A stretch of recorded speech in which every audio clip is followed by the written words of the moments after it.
This is day 5 of our prayer and fasting, and it has been such a wonderful time. You know, it's an adventure in God when you pray and you fast. And I want to read to you again from Isaiah today, 58.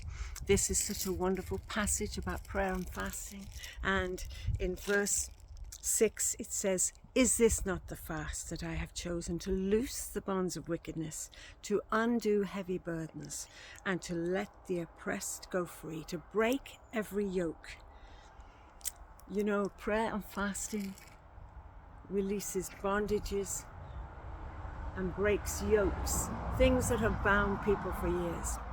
There's a story in Luke chapter 13 about Jesus who met a woman who was bent over for 18 years, bound up. It says that Satan had bound her up for 18 years. And he says, "Ought not this daughter of Abraham be loosed from this bondage?" It was a bondage, it was a yoke, it was a heavy burden. She was bent completely over, and he set her free. And you know, Jesus fasted. He fasted 40 days and 40 nights before he went into his ministry.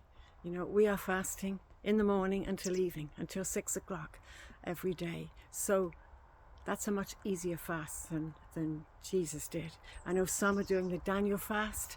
Personally, I like to just drink water or fluids because I want to know that I'm really fasting.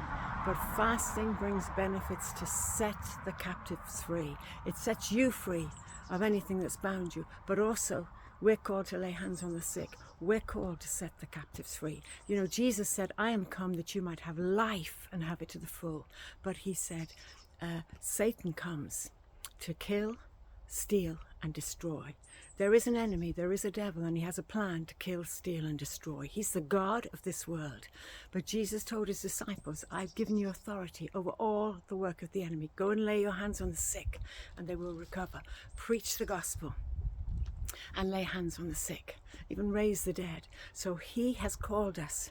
And so prayer and fasting is an adventure in God.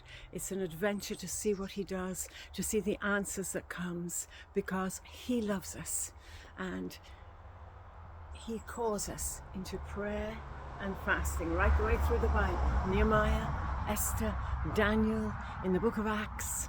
You see, the early church, prayer and fasting was a pattern for their life. So I encourage you today, don't get weary in well-doing. Continue in prayer and fasting and see express answers to your prayers. See bondages broken, people set free, burdens lifted. Our God is faithful. Our God is good.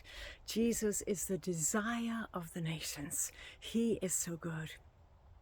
And it's so wonderful to walk with him and to know him. And so as you're doing this prayer and fasting, you are drawing close to the Lord. So God bless you today. Have a wonderful day.